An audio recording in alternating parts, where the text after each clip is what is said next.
Olá, estamos começando mais uma aula aqui de Teologia Sistemática, agora na terceira aula e falando sobre um tema extremamente importante para a nossa fé. Vamos falar sobre a Bíblia Sagrada. O que a teologia fala sobre a Bíblia Sagrada e como que nós precisamos entender o texto bíblico. Será que o texto bíblico é realmente a palavra de Deus? O que nós precisamos entender quando nós falamos sobre a Bíblia Sagrada ou a Palavra de Deus? Como é que nós precisamos compreender e organizar o nosso pensamento com relação a isso? Na nossa caminhada aqui de teologia sistemática, com essa aula, nós vamos fechar a parte introdutória. Na primeira aula, nós falamos sobre o que é teologia, a conceituação de teologia, a importância da teologia, a arquitetura teológica, que tudo tem que partir do texto bíblico, da teologia bíblica. Na segunda aula nós falamos sobre o que é história. Toda a teologia ela fala acerca de um tempo, tanto o tempo criacional quanto o tempo hoje, como é que nós vivemos e como é que nós entendemos toda a conceituação a respeito da história.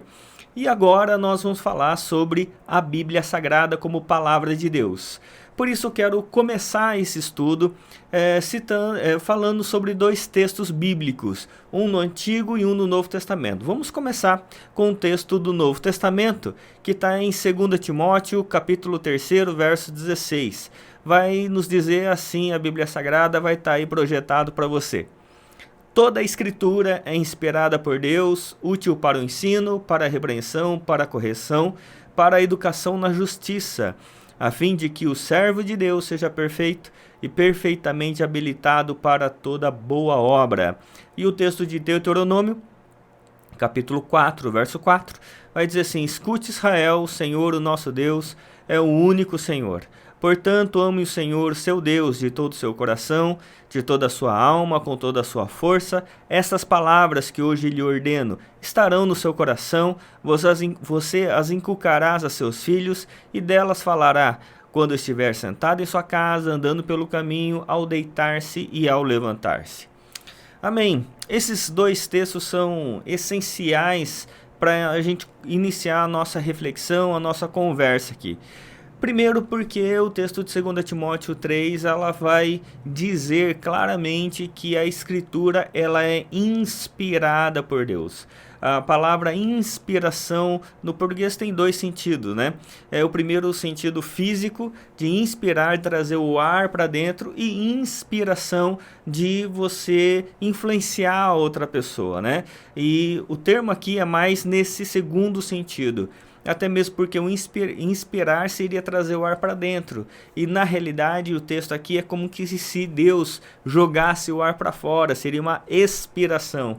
Mas o termo usa inspiração exatamente porque Deus nos inspirou a palavra de Deus. Então toda a Escritura é inspirada por Deus, útil para o ensino, para a repreensão, para a correção e para a educação na justiça. Educação na justiça é extremamente importante porque tem a ver com nossa concepção ética de vida, não só no aspecto religioso, moral, espiritual, mas com o aspecto total da vida a respeito da educação na justiça ou educação para a justiça. E com o propósito de que sejamos perfeitos e perfeitamente habilitados para toda boa obra. Então o texto bíblico ele fala sobre essa questão de que a Escritura Sagrada não é só para a gente falar a respeito da nossa fé, a respeito da nossa redenção, também, mas não se limita a isso. Colocar a Bíblia apenas como um livro religioso, isso é um reducionismo. Então isso vai muito ao encontro com o texto de Deuteronômio 4 que nós lemos, porque Deuteronômio são as últimas palavras ali de Moisés antes do povo entrar na terra prometida, e o objetivo era formar uma nação, era formar um povo, e o texto como nós lemos, vai ser de que a Bíblia tinha que estar no coração do povo, Deus precisava amar o povo de todo o coração, de toda a alma, com toda a força, e essa palavra estaria no coração e as inculcaria aos filhos e falaria sentado, andando pelo caminho, ao deitar e ao levantar. Então é extremamente importante esse texto para a nossa reflexão. Um outro texto importante é 2 Pedro, capítulo 1, verso 2, que vai dizer assim, verso 20, primeiramente, porém, saibam que nenhuma profecia da Escritura provém de interpretação pessoal, porque nunca, jamais qualquer profecia foi dada por vontade humana. Entretanto, homens falaram da parte de Deus, movidos pelo Espírito Santo. Aqui é um outro ponto importante. Enquanto nos outros dois textos nós falamos sobre a importância da Escritura Sagrada para a totalidade da vida, no texto de Timóteo, que nos faz estarmos habilitados para toda boa obra, porque fomos educados na justiça, e o texto de Deuteronômio, que esse texto, a Escritura Sagrada precisa estar no nosso coração e nós ensinarmos os nossos filhos, os nossos netos, em todos os momentos da vida.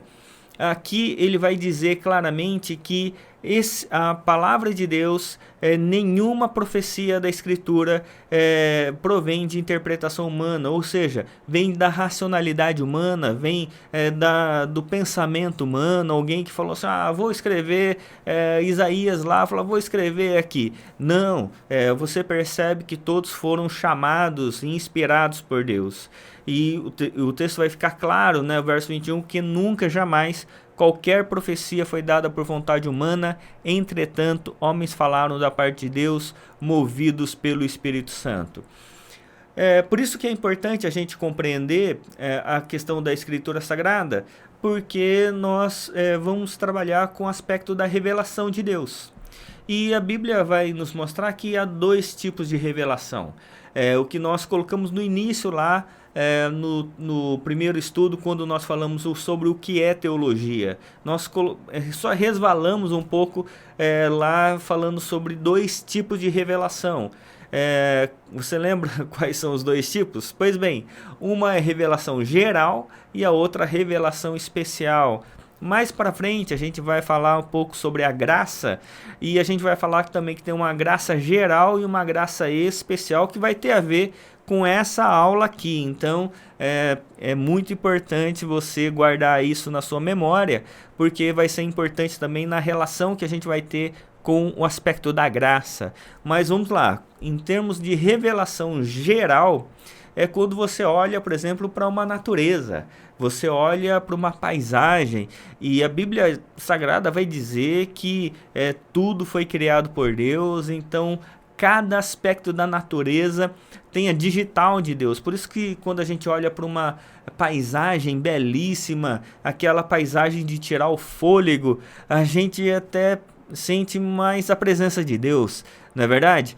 Então, quando você olha essa paisagem, é extremamente importante, porque a natureza fala, a natureza revela a glória de Deus. Isso está lá em Salmo 19, por exemplo, né, que vai dizer assim: os céus proclamam a glória de Deus e o firmamento anuncia as obras das suas mãos. Um dia discursa outro dia, e uma noite revela conhecimento a outra noite. Não há linguagem, nem há palavras, e dele não se ouve nenhum som. No entanto, por toda a terra se faz ouvir a sua voz, e as suas palavras chegam até os confins do mundo. Olha que impressionante, meus irmãos. Não sei se você já tinha prestado atenção nesse texto, mas quem fala aqui é a natureza. E aqui não é só uma figura de linguagem, de fato a natureza fala, a natureza revela. Vão ter vários momentos na Escritura Sagrada que a natureza denuncia. Por exemplo, lembra lá no começo da Bíblia, em Gênesis, no capítulo 4, quando fala ali sobre a relação de Caim e Abel, né? Caim vai na história ali, né? Os dois vão oferecer sacrifícios, mas o sacrifício de Caim não vai ser aceito, enquanto a oferta de Abel vai ser aceita por Deus, e isso vai gerar uma revolta no coração de Caim. Caim vai matar Abel. quem vai denunciar o assassinato é a terra. Porque Deus vai falar assim: Caim, o que você fez? Onde está o seu irmão? E aí Caim é até meio irônico, né? Fala assim: eu vou saber, né? E aí Deus vai dizer assim: a terra denunciou. Em outros textos, como Isaías, por exemplo, Deus vai colocar a nação de Israel no banco dos réus, porque Deus vai ter uma questão contra a nação. E aí a figura lá de Isaías capítulo 1 e capítulo 2 é que Deus está no trono, mas ao mesmo tempo Deus é quem está acusando. Deus está no trono porque ele é o juiz, né? E ele é o mesmo aquele que está acusando a nação do seu pecado. A nação de Israel está no banco dos réus e Deus vai chamar as testemunhas. Quem são as testemunhas? Os montes, os outeiros, toda a natureza é que vai testemunhar contra a nação de Israel. Então é interessante esse aspecto, porque a revelação geral, ela também vai ter redenção. Em Romanos, né, a Bíblia vai dizer que toda a natureza geme e suporta dores até hoje, esperando a manifestação dos filhos de Deus.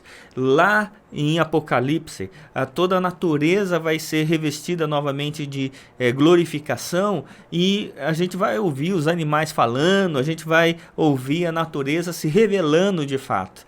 Então tem toda uma teologia chamada ecoteologia, né? Uma teologia com relação à natureza. E a gente vai percebendo que a natureza fala, a natureza revela o conhecimento de Deus, como diz Salmo 19, até os confins da terra ouvem a voz de Deus, ouvem quem é Deus por meio da sua obra criada. Muito interessante essa questão.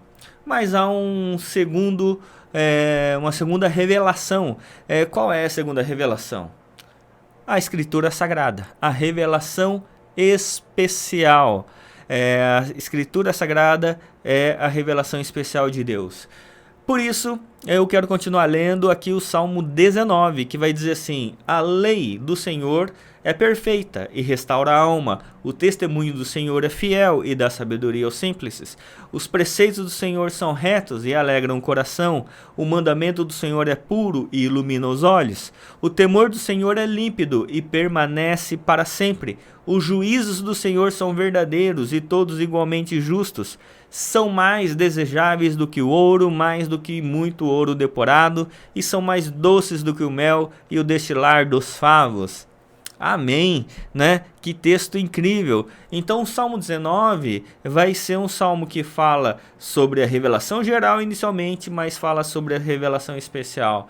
É um dos 3 salmos chamados Salmos da Palavra. Em todo o Saltério vão ter 3 salmos chamados Salmos da Palavra. O Salmo 1, o Salmo 19, o Salmo 119. Mas somente o Salmo 19 aqui é que vai ter essa estrutura falando dessas 2 revelações. E de forma muito impressionante, né? Porque o salmista aqui ele vai mostrar de fato que a Escritura Sagrada, e ele vai sempre colocando aqui um substantivo e 2 adjetivos, né? Que a lei do Senhor é perfeita e restaura a alma, o testemunho do Senhor é fiel e dá sabedoria aos simples, os preceitos do Senhor são retos e alegram o coração, o mandamento do Senhor é puro e ilumina os olhos, o temor do Senhor é límpido e permanece para sempre, e os juízos do Senhor são verdadeiros e todos igualmente justos. E é interessante aqui porque tanto a lei quanto o testemunho, preceito, mandamento, temor, juízos, vão ter outros também com palavra, escritura, né, ordenanças, são todas designações para a Escritura Sagrada, para a palavra do Senhor.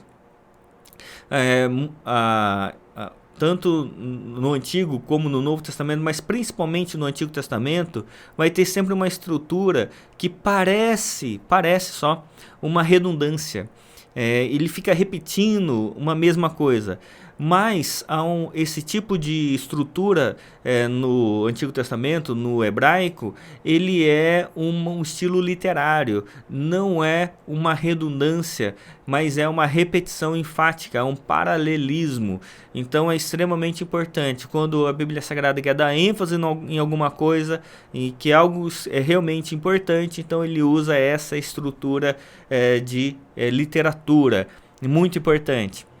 Pois bem, é por isso que Wayne Grudem ele vai dizer o seguinte, que os principais ensinos da Bíblia a seu respeito podem ser classificados em 4 características ou atributos: a autoridade das Escrituras, a clareza das Escrituras, a necessidade das Escrituras, a suficiência das Escrituras.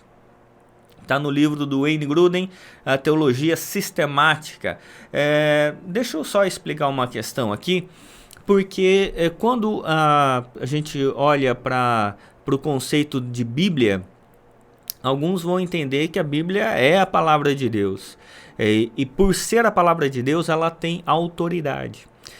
Autoridade porque ela não é a palavra humana, ela é de fato a palavra de Deus. A gente está tratando aqui de quem Deus é e como esse Deus se revela a nós. Então ela traz em si uma autoridade, ou seja, diante de tantas ideias humanas, como é que a gente discerne de fato se uma ideia é boa ou ruim, se ela é justa ou não? Pela Escritura Sagrada, porque ela tem autoridade sobre todas as demais palavras. Por isso que a gente está definindo Escritura aqui a partir do conceito de que é Deus quem está se revelando. Há outras perspectivas, por exemplo, que vão dizer assim, não, mas a Bíblia é muito legal, a Bíblia traz ensinos muito bons, mas talvez ela não seja essa palavra inspirada, ela seja assim uma palavra que mostra a evolução da igreja, da fé, ela vai mostrando e vai de uma forma, ela vai documentando o desenvolvimento religioso de um povo. É muito legal essas perspectivas, mas aqui nós estamos tratando a Bíblia como palavra de Deus, como Escritura Sagrada. Ela também retrata o desenvolvimento da fé, desde Gênesis até os dias de hoje.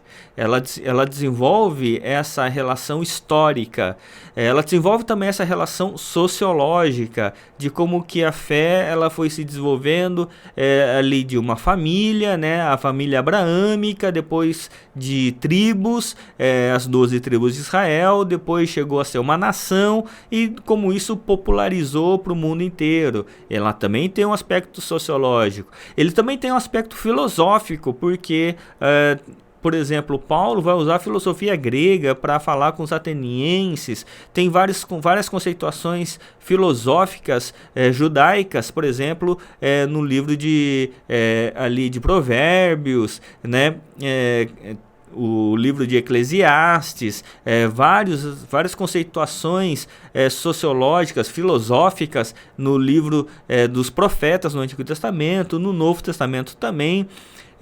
Muito legal, mas não é só isso.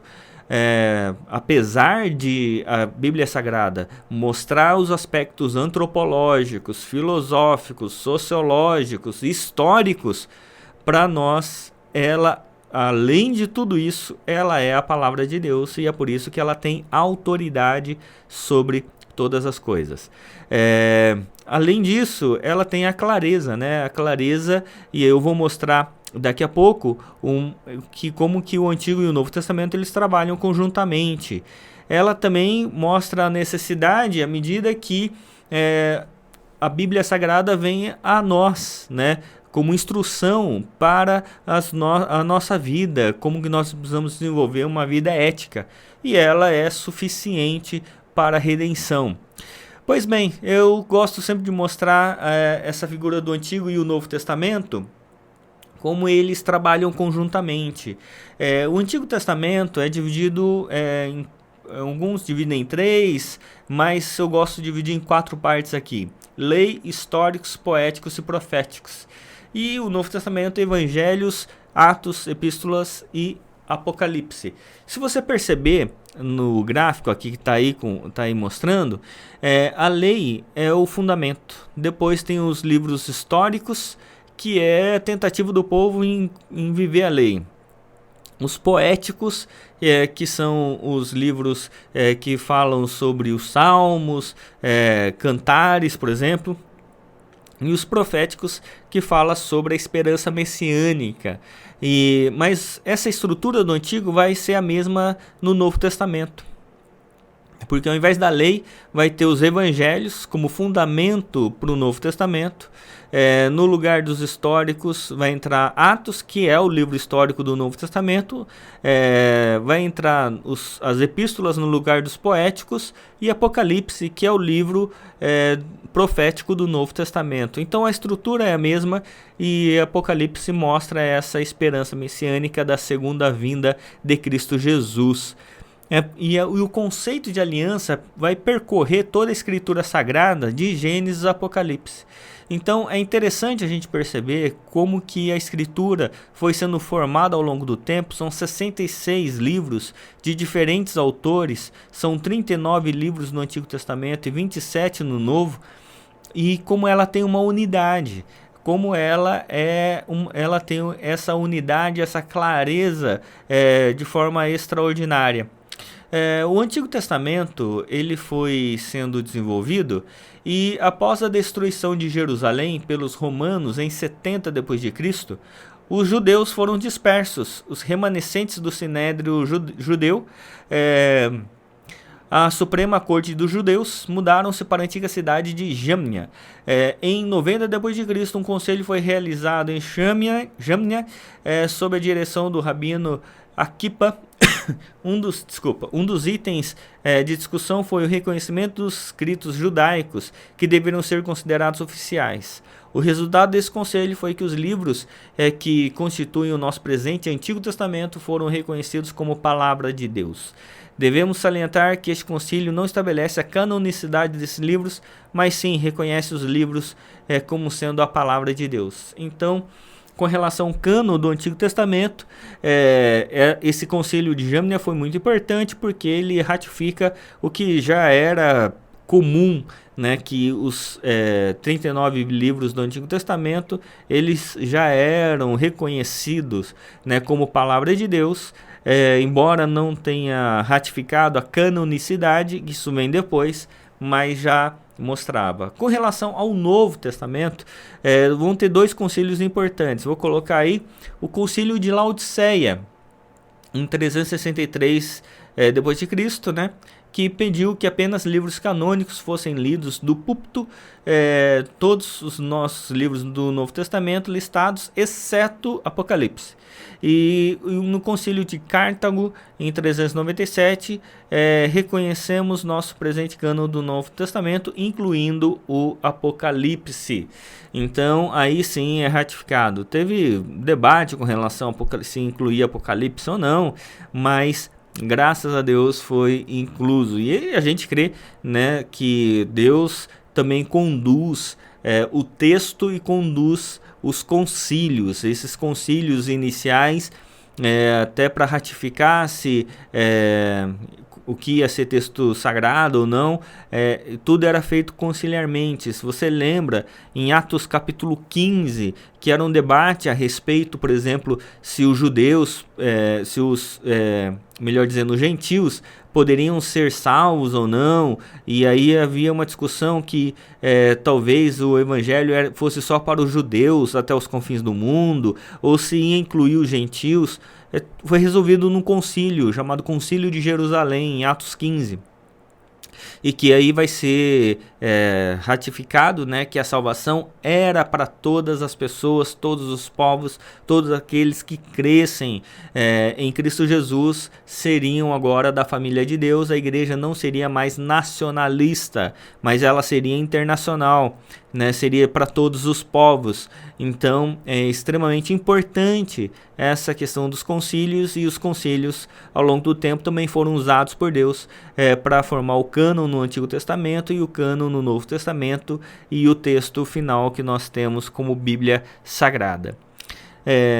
O gênero, aqui, Alistair McGrath, o gênero literário predominante nas escrituras é a narrativa. A teologia narrativa baseia-se na constatação de que a Bíblia conta histórias sobre Deus, da mesma forma como faz declarações doutrinárias ou teológicas. Alistair McGrath,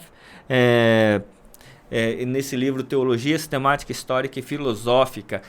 Interessante essa questão de que a Bíblia conta a história em narrativas, porque nós entendemos que há uma grande história sendo contada. A Bíblia conta uma grande história. Qual é a grande história da Bíblia Sagrada? A história de um Deus que ama a cada um de nós, ao criar, ao redimir e ao consumar todas as coisas. Então a Bíblia conta a história de Deus, sobre a grande história da redenção em Cristo Jesus. Então, para nós, a Bíblia é uma grande narrativa. Ela tem dentro de si, logicamente, várias narrativas, mas ela conta, no final de tudo, uma grande história, a grande história sobre o amor de Deus. Ainda, Mateus capítulo 1, verso 1, vai ter algo extremamente importante. Agora eu quero citar alguns textos, porque a Bíblia, além de ter esse aspecto, né, de palavra de Deus, dessa questão teológica e tudo mais, ela tem o que nós chamamos de testemunho interno. Ou seja, a própria Bíblia vai qualificando a palavra de Deus, vai mostrando que aquilo que foi prometido de fato foi cumprido. As profecias que foram feitas, elas tomaram concretude na história. Tudo que Deus propôs, Ele de fato cumpriu. Então, como que a Bíblia ela vai mostrando um testemunho interno, isso vai ratificando ela como palavra de Deus, até mesmo porque a distância de tempo e a distância de autores poderia fazer com que algumas promessas no Antigo Testamento não tivessem cumprimento. E, ao contrário, o fato de ter esse distanciamento a respeito dos personagens do Antigo com os personagens do Novo, em especial Cristo Jesus, mas todas as promessas que foram feitas aqui no Antigo Testamento tiveram cumprimento. Então, esse é o que nós chamamos de testemunho interno. E isso aqui é extremamente importante. Eu quero mostrar alguns textos que mostram esse testemunho. A começar pelo primeiro capítulo do Novo Testamento. Mateus capítulo 1 serve como uma dobradiça, sabe dobradiça de porta? Né? Uma dobradiça. Mateus capítulo 1 serve como essa dobradiça entre o Antigo e o Novo Testamento. Se você lembrar, o Antigo Testamento tem várias genealogias, né? Se você olhar ali no Antigo Testamento, você está lendo, daqui a pouco parece uma genealogia. Você fala, mas para que isso? Daqui você lê mais um pouco, outra genealogia, né? E aí fala assim, será que eu leio essas genealogias aqui? E a gente fica meio sem entender o porquê de tanta genealogia.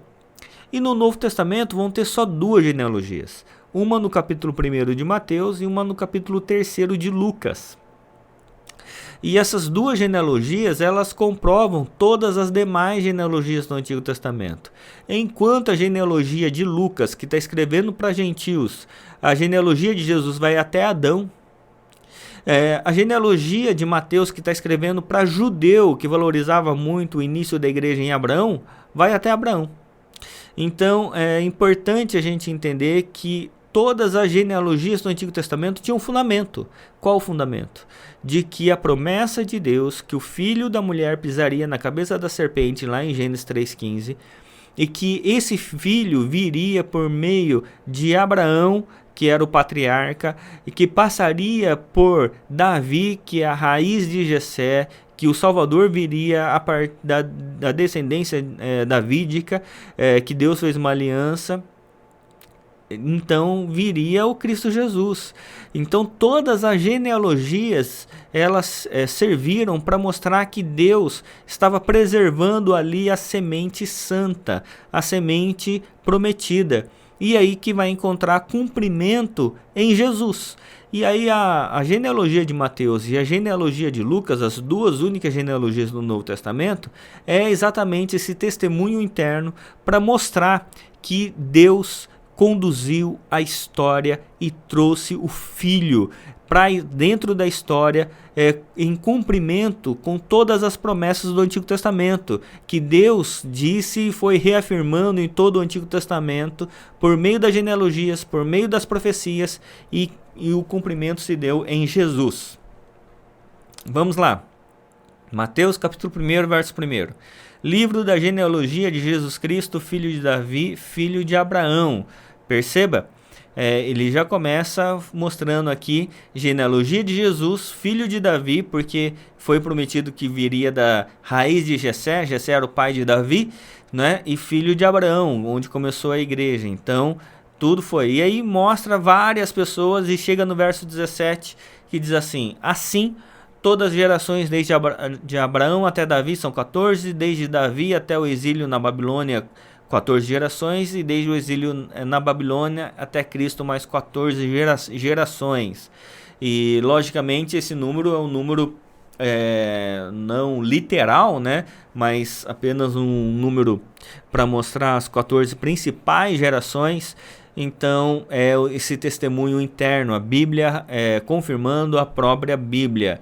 Em Lucas capítulo 4, verso 17, vai ter outro texto bastante importante, que diz assim: então lhe deram o livro do profeta Isaías, e abrindo o livro, achou o lugar onde está escrito: o Espírito do Senhor está sobre mim, porque ele me ungiu para evangelizar os pobres, enviou-me para proclamar libertação aos cativos e restauração da vista aos cegos, para pôr em liberdade os oprimidos e proclamar o ano aceitável do Senhor. Tendo fechado o livro, Jesus o devolveu ao assistente e sentou-se. Todos na sinagoga tinham os olhos fixos nele.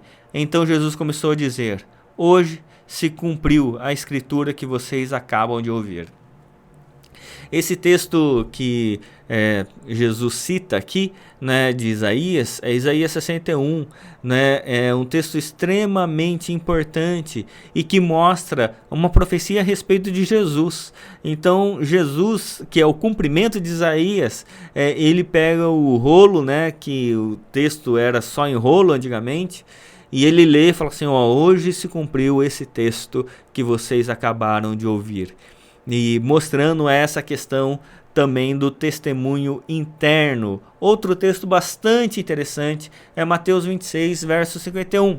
Eis que um dos que estavam com Jesus, estendendo a mão, sacou da espada e, golpeando o servo do sumo sacerdote, cortou-lhe a orelha. Lembra que esse é o Pedro, né? Então Jesus lhe disse: coloque a espada de volta no seu lugar, pois todos que lançam mão da espada, a espada perecerão. Ou você acha que não posso pedir a meu Pai, e ele me mandaria neste momento mais 12 legiões de anjos? Mas como então se cumpririam as escrituras que dizem que assim deve acontecer? Esse texto é incrível, né? Porque Jesus aqui, ele sabe muito bem o que ele precisava enfrentar, o que ele precisava sofrer. E aí Pedro, naquele ímpeto, Pedro era o mais ousado dos discípulos, ele já pega a espada, corta a orelha ali do soldado. E aí Jesus fala assim: calma, Pedro, tá tudo certo. Eu preciso sofrer isso aqui por causa, inclusive, das profecias, da escritura que foi prometida. Então, eu preciso cumprir isso aqui, né? E aí mostra essa questão do testemunho interno a respeito de Jesus, do texto sagrado. Mas vai ter uma outra questão também, que não só um testemunho interno de um testamento para outro, ou seja, do Novo Testamento cumprindo com o Antigo Testamento, mas tem um outro testemunho interno, que é o Antigo cumprindo com o Antigo, né? Textos do Antigo Testamento proféticos, e que dentro do Antigo Testamento já se cumpria, já havia esse testemunho interno. Livro de Daniel, capítulo 9, vai dizer assim: no primeiro ano do reinado de Dario, filho de Assuero, da linhagem dos Medos, que foi constituído rei sobre os caldeus, No primeiro ano do seu reinado, eu, Daniel, entendi pelos livros que, de acordo com o que o Senhor havia falado ao profeta Jeremias, a desolação de Jerusalém iria durar 70 anos. Voltei ao rosto ao Senhor, Deus, para o buscar em oração e súplicas, com jejum, vestido de pano de saco e sentado na cinza. Olha que interessante isso aqui, né? Porque em Daniel 9, Daniel está lendo o profeta Jeremias, que escreveu quase 70 anos antes dele. Então, agora ele lendo Jeremias, ele entende que a época ali de escravidão, do exílio babilônico, ele estava acabando. Então, e de fato acabou, né? Então, se cumpriu exatamente a escritura sagrada. E um último texto que eu quero citar aqui é Gênesis 1:1, né? Esse texto, junto com João 1:1, né? É extraordinário. Gênesis 1 vai dizer assim: no princípio Deus criou os céus e a terra era sem forma e vazia, havia trevas sobre a face do abismo, e o Espírito de Deus se movia sobre a face das águas. Então disse Deus: haja luz, e houve luz. E João vai dizer assim: no princípio era o verbo estava com Deus, o verbo era Deus, ele estava no princípio com Deus, todas as coisas foram feitas por ele, e sem ele nada do que foi feito se fez. E o verbo se fez carne e habitou entre nós, cheio de graça e de verdade, e vimos a sua glória, glória como do unigênito do Pai. Esse testemunho a respeito não só do texto, mas da pessoa, da palavra. Que a palavra, a Escritura Sagrada, não é só um livro. A Escritura Sagrada, no final das contas, é uma pessoa. E quem é essa pessoa? Jesus, o Cristo. Que vai dizer que lá no princípio Deus disse: haja luz, e houve luz. E a gente sabe aqui pelo testemunho de João que essa palavra criadora era o verbo, né? Que o verbo estava com Deus, o verbo era Deus, que ele estava no princípio com Deus, todas as coisas foram feitas por ele, e sem ele nada do que foi feito se fez. E quem era esse verbo? O verso 14, que esse verbo se habitou entre nós, cheio de graça e de verdade, e nós vimos a sua glória, glória como do unigênito do Pai, Jesus, o Cristo. Por isso que nós cremos na Bíblia Sagrada, na Escritura, né, como sendo inerrante e infalível. Há um conceito na teologia chamada de inerrância e infalibilidade. E é mais ou menos assim. Vou citar aqui Timothy Ward, nesse livro Teologia da Revelação, que ele vai dizer: a ideia de que a Bíblia é infalível significa que ela não mente. Dizer que a Bíblia é inerrante é dizer, além disso, que ela não afirma quaisquer erros de fato, quer se refira aos eventos da vida de Cristo, quer a outros detalhes da história e da geografia. O que ela afirma é verdadeiro. Então, é interessante essa questão, porque a gente entende de fato que a Bíblia Sagrada, a Escritura, ela é inerrante e ela é infalível. Para nós não há erro na Escritura Sagrada. E aí, mas você pode dizer assim, mas ela não fala, por exemplo, sobre DNA, ela não fala sobre o genoma, ela não fala sobre as novas tecnologias. Como é que a gente vai saber que se a Bíblia ela tem autoridade sobre todas essas coisas? A Bíblia é autoritativa, mas ela não é exaustiva. Isso é importante estar em mente. A Escritura Sagrada fala sobre a revelação de Deus para o ser humano no processo da redenção. Ela não é exaustiva sobre todos os assuntos e todas as ciências. É por isso que a Bíblia não se pressupõe de dizer sobre todas as ciências. Quando ela fala sobre a criação, por exemplo, ela coloca como foi feito, mas ela não detalha os aspectos científicos, porque não é o caráter da Bíblia tratar das coisas científicas. O que a gente entende é que ela é inerrante, que ela é infalível, mas ela não é exaustiva em todos os seus aspectos, né? Então isso é importante para nós. É por isso que caminhando para o final, há algumas questões que eu quero falar aqui sobre hermenêutica. Hermenêutica é a ciência da interpretação, né? O objetivo da hermenêutica é bem simples: descobrir a intenção do autor com A maiúsculo e autor minúsculo. O autor minúsculo é o agente humano inspirado. O autor com A maiúsculo é Deus que inspira o texto. Grant Osborne, nesse livro, A Espiral Hermenêutica. Há 4 áreas de distância a saber: o tempo, a cultura, a geografia e a língua. Esse livro do Grant Osborne é um baita de um livro. Para mim é um dos melhores livros a respeito desse tema de hermenêutica. Assim, disparado. E ele vai colocar que o objetivo da hermenêutica é a gente descobrir, né, como que a intenção do autor, que primeiramente é Deus, para falar para o autor humano. Então, o que Deus falou naquela época, o que Deus queria falar naquela época e a gente transportar para nós. Nesse transporte para nós, há 4 distâncias, né? Há 4 problemas. Que ele vai colocar o primeiro tempo. A quantidade de tempo de diferença. Isso implica numa série de questões, né? Quando a gente falava sobre, por exemplo, casa no Antigo Testamento, é diferente da gente falar casa hoje. As edificações são diferentes, a estrutura social é diferente, a organização é diferente. Tem a questão da cultura, tem a questão da geografia, tem a questão da língua. Então são distâncias que precisam ser transpostas, né, por meio da hermenêutica.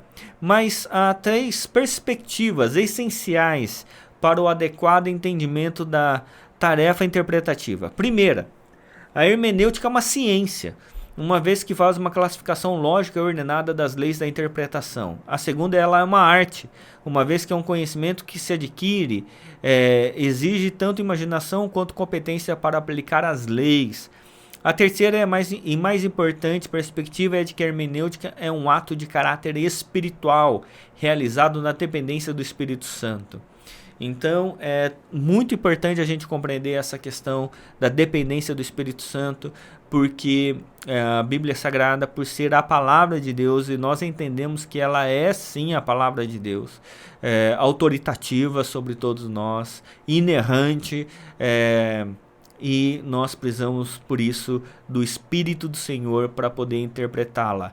Ela não é só uma questão de literatura que a gente consegue discernir, né, racionalmente. Ela tem sim o seu aspecto espiritual, mas tem um objetivo muito importante que o Grant Osborne vai dizer aqui: defendo com unhas e dentes a ideia de que o alvo da hermenêutica não é a teologia sistemática, mas o sermão.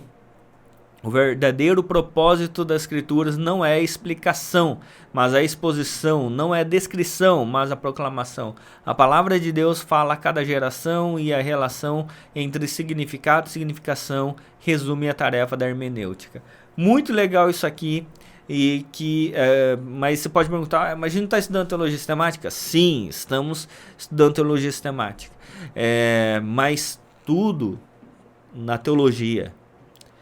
A teologia bíblica, a teologia hermenêutica, a teologia exegética, a teologia histórica, a teologia filosófica, a teologia completa é para uma coisa: pregação, exposição, ensino, proclamação, evangelização, missão.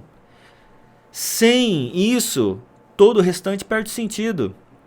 Quando a gente estuda aqui teologia sistemática, para organizar o nosso pensamento, a teologia não pode ser um fim em si mesma, mas ela tem que redundar em pregação, ela tem que redundar em proclamação, ela tem que redundar na missão da igreja, em fazer o nome do Senhor conhecido. A gente organiza o nosso pensamento, a gente organiza os nossos conceitos, organiza a nossa reflexão para pregar melhor, para falar melhor, para ensinar de forma mais eficiente, porque senão nada faz sentido. É por isso que foi importante a gente ter caminhado essa primeira parte introdutória falando sobre o que é teologia, conceituando o que é o pensamento teológico, a arquitetura da teologia, conceituando o que é história, que a história ela não pode ser absolutizada, e tratamos agora sobre o que é a Bíblia. Sobre a Bíblia como palavra de Deus e fundamento para toda a nossa reflexão. E agora vamos trabalhar com relação à primeira parte do nosso estudo depois da introdução, que é com relação ao ser de Deus. Quem Deus é. E aí nós vamos ter 3 aulas. Primeiro sobre a existência de Deus e a possibilidade de conhecê-lo. Aula 5, o ser de Deus e os seus atributos. E aula 6 sobre Trindade. A gente vai ver sobre essas questões a partir da próxima aula. Tá bom? Que Deus assim abençoe você. Continue te nutrindo no coração com graça, virtude e saúde, né, para continuarmos progredindo aí em todos os estudos. Deus assim o abençoe, em nome de Jesus. Amém.